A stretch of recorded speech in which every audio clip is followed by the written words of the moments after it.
precisou explicar um processo para alguém e percebeu que suas palavras não estavam sendo suficientes para deixar tudo claro?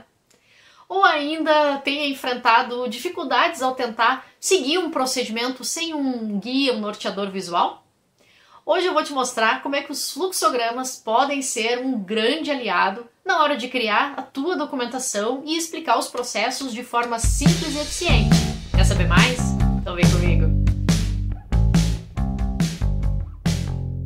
Eu sou Fernanda Lefa Craveiro e seja muito bem-vindo aqui no meu canal. Aqui eu divido contigo a minha experiência, trazendo conteúdo sobre normas de sistemas de gestão, ferramentas, boas práticas para otimizar a tua rotina de trabalho e melhorar o teu sistema de gestão. Se tu tiver qualquer dúvida, pode deixar aqui nos comentários que eu mesma te respondo. Antes da gente começar, a gente precisa entender o que é um fluxograma.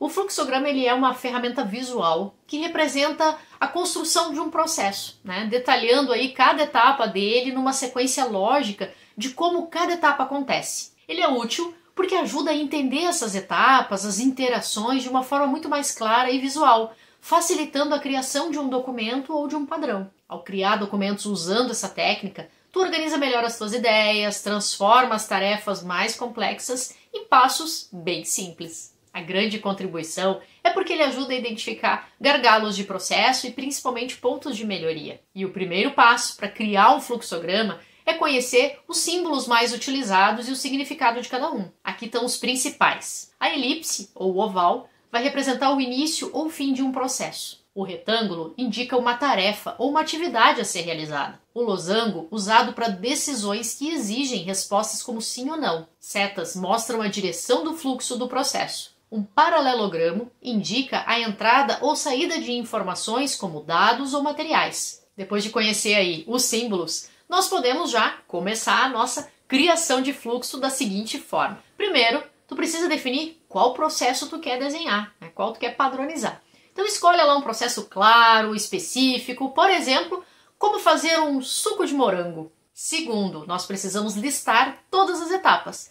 Anota as tarefas e decisões na ordem que elas acontecem. Escolhe os símbolos corretos para representar cada etapa do processo. Lembra de conectar os passos de cada um com as setas, do início até o fim da atividade. Cabe fazer sempre uma revisão. Testar com a equipe para garantir que o fluxograma está claro e ele é funcional. Isso lá no final, antes de aprovar o documento. Então vamos num exemplo que é lá fazer o nosso suco de morango. Vamos começar com a elipse, o que representa o início do nosso fluxograma. Cada atividade precisa ser descrita usando os retângulos. Então vamos lá. Vamos selecionar os morangos bons dos machucados. Vamos lavar os morangos, colocá-los no liquidificador, adicionar água, açúcar e servir. Ao fazer esse processo, a gente tem algumas decisões, que são a primeira, separar os morangos bons dos ruins. E após bater lá no liquidificador, eu preciso experimentar para saber se ele está bom de açúcar. Para saber cada uma dessas decisões, a gente vai usar o losango. Quanto à seleção dos bons e ruins, se a resposta for sim, é bom, eu uso os morangos. Se for um morango ruim, eu descarto. No caso do açúcar, eu experimento se tiver bom. E aí eu sirvo, e aí a gente termina o processo. Mas se não tiver bom, eu preciso adicionar mais açúcar e repetir essa pergunta até que o suco realmente esteja adoçado o suficiente. Por fim, a elipse indica o término do processo após servir o suco. Aqui eu trago algumas dicas, Então anota aí. Cada fluxograma tem somente um início e um fim. Então por isso tu não deve deixar um retângulo sem ligação.